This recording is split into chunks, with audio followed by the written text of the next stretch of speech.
Welcome back. The White House behind me may be home to a climate change denier, but the evidence is getting harder to ignore, even here in the United States. Scientists say this year's record-breaking storms were almost certainly made worse by climate change. Houston was hit by unprecedented rainfall that caused catastrophic flooding in August. Our correspondent Edis Tiansen went to see how people there were coping 3 months on.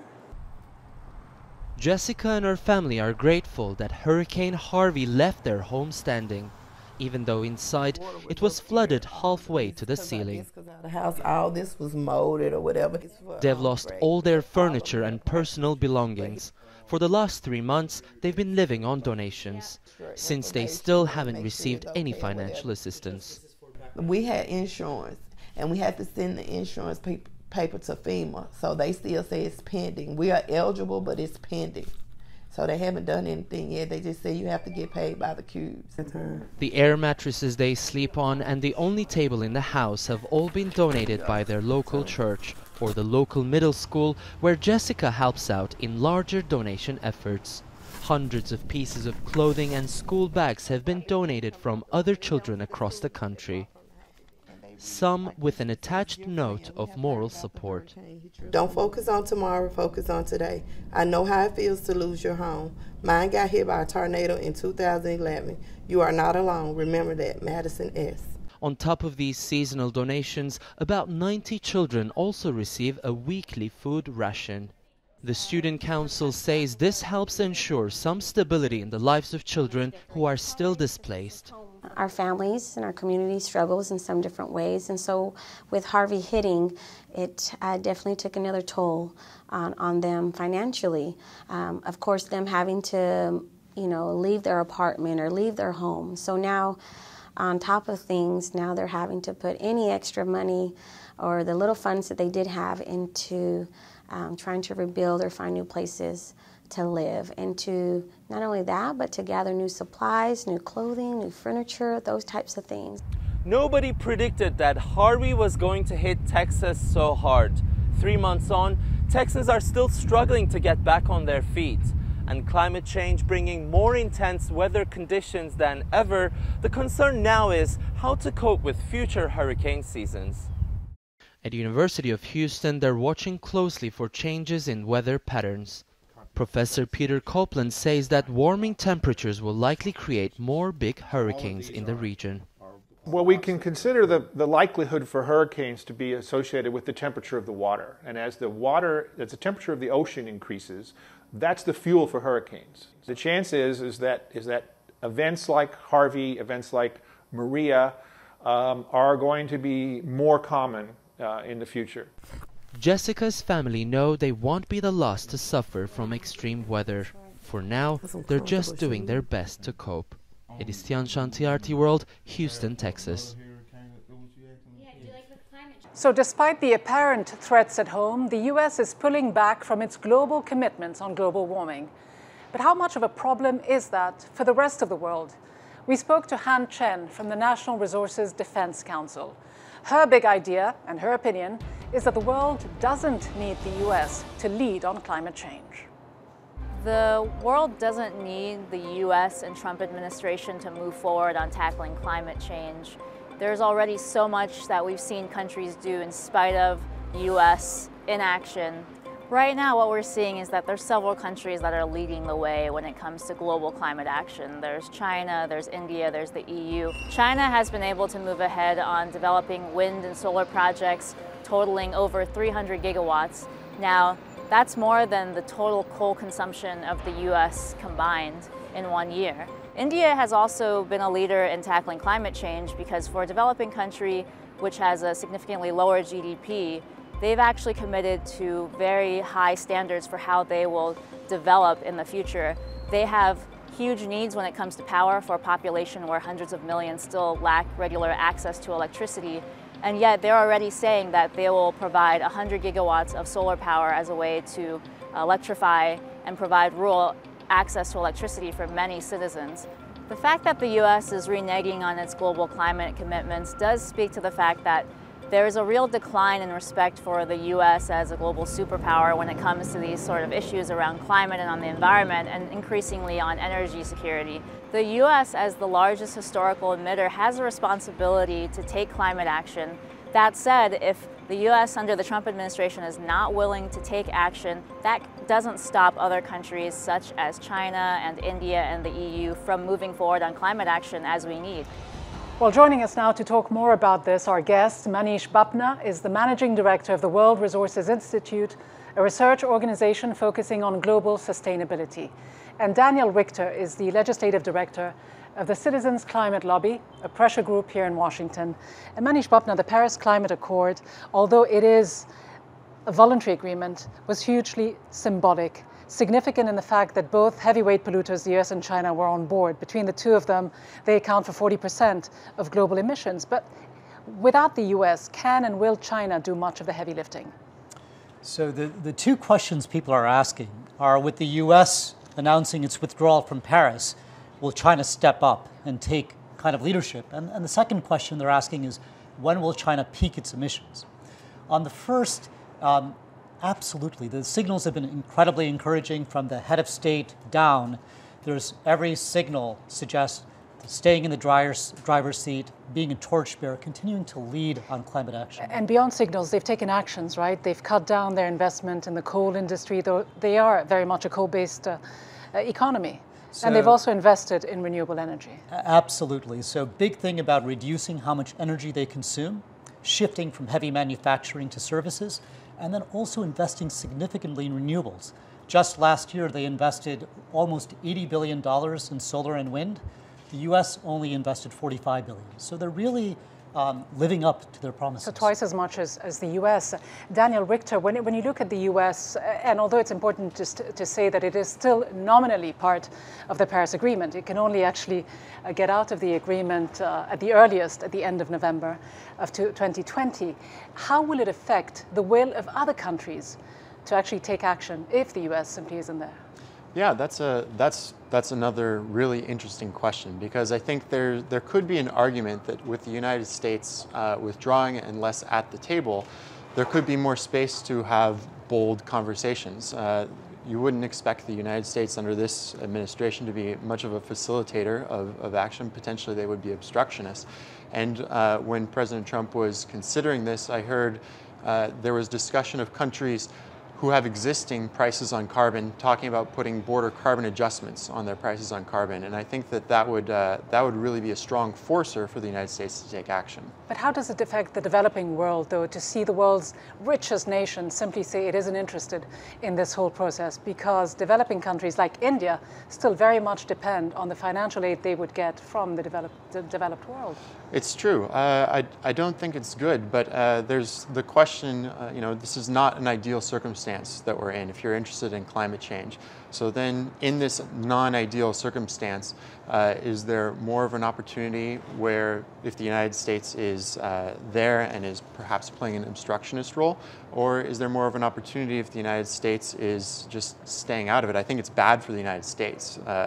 Unambiguously, this is bad for the United States. I would prefer it if we were at the table being a positive partner, but with us not there, there might be an opportunity. Well, it should be said, Manish Bapna, that there are no binding rules to this agreement, so it's left to each country's political calculations as well to really push ahead with this. It isn't just good enough for them to sign on to this document or even ratify it. They need to actually take action. How likely, though, are they? Because many of them will likely say, well, if the US isn't doing it, why should we?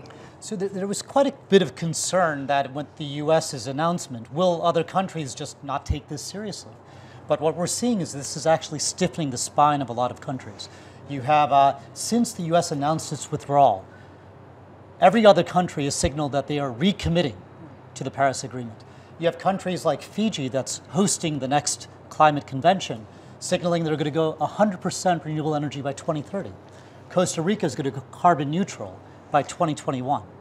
Countries are indeed stepping up in the developing world. And European countries as well. European countries are saying that if the US isn't there to lead, some of them have even adopted the slogan climate first in Sweden, for example. Small countries wanting to go carbon neutral in 20, 30 years' time. Absolutely. And we're seeing in Europe quite a bit being done by some of the countries, but quite frankly, other countries can do more. And so although the Paris Agreement, watershed moment, we need to see more. And who can take the lead, do you think, Daniel Richter? India, South Africa, European countries, China? Who do you see in the driving seat moving forward? I think Citizens Climate Lobby believes in market-based solutions to this, and when you look at what the options are, carbon prices, either a cap-and-trade system, or our preference would be a carbon fee or a carbon tax, that's the best way of addressing this. And when you look around the world, 8 out of the 10 largest economies in the world already have a carbon price planned or for the near future or in place. But so you're saying the private sector will be key, businesses absolutely hold the key to this? I think the private sector is key, they're the main driver, but I think the governments set they set the tone, they set the policy for the businesses to lead, to innovate. And I'm saying that the rest of the world is already leaving. My concern for the United States is that we're going to be left behind. Our businesses domestically are not being given the market signal that they are in China, in Europe, even in India. They have it's not a carbon price, but it's a coal tax, which was recently doubled when their current president came into office. Taxation is never politically appealing to anyone, but beyond the political will, which is clearly lacking here in the US, what else is lacking?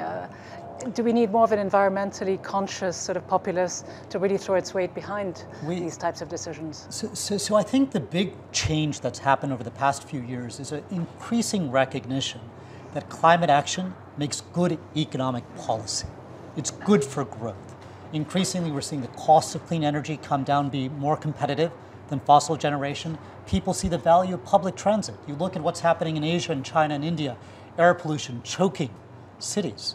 Right? People are beginning to see that for growth reasons, for pollution reasons, for human well-being, there's good reason to take climate action, and climate can just be a co-benefit. Cities and businesses have been actually taking a front seat on this. Absolutely, and you said, what we need is we need movement, political will, and that's exactly what Citizens Climate Lobby is all about. You described us as a DC pressure group, and we actually have quite a small presence here in DC. We're mostly everywhere else.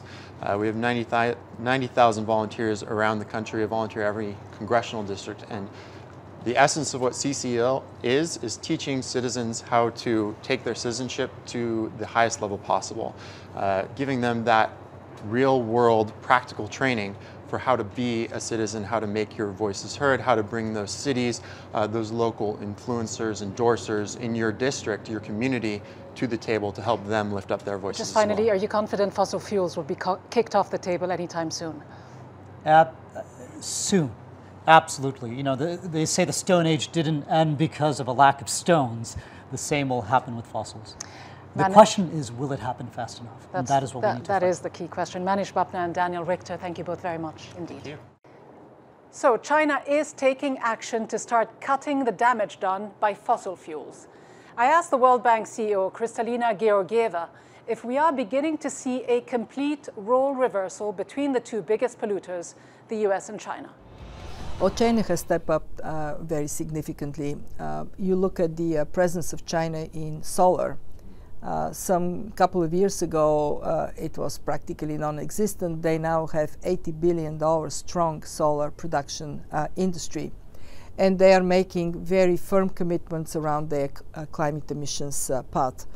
So we see climate becoming part of the economic strategy in China. But it is not only China. India made a commitment to switch to electric cars by 2030. Unthinkable a couple of years ago. A very strong commitment to how they're going to change their energy trajectory away from coal. Unthinkable a couple of years ago. So it is countries small and big coming forward, some because of their vulnerability to climate change, some because of the combination of pollution impact that is also linked to CO2 emissions. Whatever is the motivation, it is there. Looking at what the World Bank can offer, though, to some of the countries that you mentioned who are still very much a coal-based economy, how do you get them off of that addiction, even though it is making more economic sense, people will say, to invest in renewable energy, but it's more long-term. We invest on average around $10 billion every year in climate action. And we have made a commitment by 2020 to increase the share of our climate investments to 28% of our portfolio. This is another 6-7 billion investment in climate action. A lot of people are saying increasingly that putting taxation, a tax on carbon, may be the best answer. We have been working with the best minds on this planet, best economists, to come to a conclusion around what is that level. And we think that price of around $60 per ton of carbon is where the process of transformation would accelerate. But politically, is it feasible? It is, yes, it is politically feasible. Not easy, not immediate, but yes, it can be done. Look, when in the late 90s we created the prototype carbon fund to make carbon a commodity to trade, many people were saying cannot be done. We don't have even the Kyoto Protocol at that time. It is politically very difficult. And then we had enough people who believed that it is so crucial to be done, that it ought to be done, even if it is impossible, so we made it possible. And if you look at the transformation that has happened on this topic of carbon, 5 years ago, we would have not been talking about carbon being a commodity universally accepted. Now you and I are debating what? The level of the price, not whether there should be price. So we have made progress. And there has to be a significant price for it to make a difference. And now we have to push it so it is a significant price. And I believe in my heart of heart that this coalition that has emerged, and it has emerged around Paris, of governments, citizens, scientists, and private sector, with the strong presence of local authorities, the mayors, it is lifting up climate action in a way that not reversible and certainly a force for good. But we have to press more. And people like you, bringing this topic to the public, pressing people like me to do more, that is how it is being done. So as we just heard from the CEO of the World Bank, millions face being driven into poverty by climate change. Others face losing the land they call home. One person who knows all about that is the poet and activist Kathy Jetnil Kitchener. She's from the Marshall Islands in the Pacific Ocean, which are threatened by rising sea levels. We can speak to her in just a moment, but first let's listen to her address to the UN General Assembly in 2014, when she moved many delegates to tears. Dear Matafele Benham, don't cry. Mommy promises you no one will come and devour you. No greedy whale of a company sharking through political seas. No backwater bullying of businesses with broken morals. No blindfolded bureaucracies gonna push this mother ocean over the edge.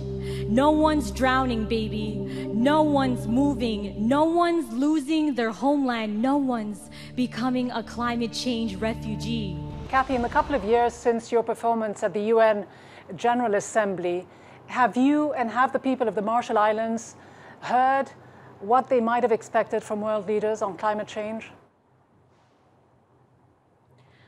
I think we've heard some of what we've expected. I think that there is progress being made, and that is exciting for us from our islands to hear. But I do think that there needs to be more ambition and that we need to make changes sooner rather than later. And so I think what we're hoping for is forward thinking and kind of a lot more to do with ending the fossil fuel industry now rather than later. And so that's what we're hoping to save our islands. What kind of specific actions do you think world leaders who matter, who have been meeting in Paris, can take?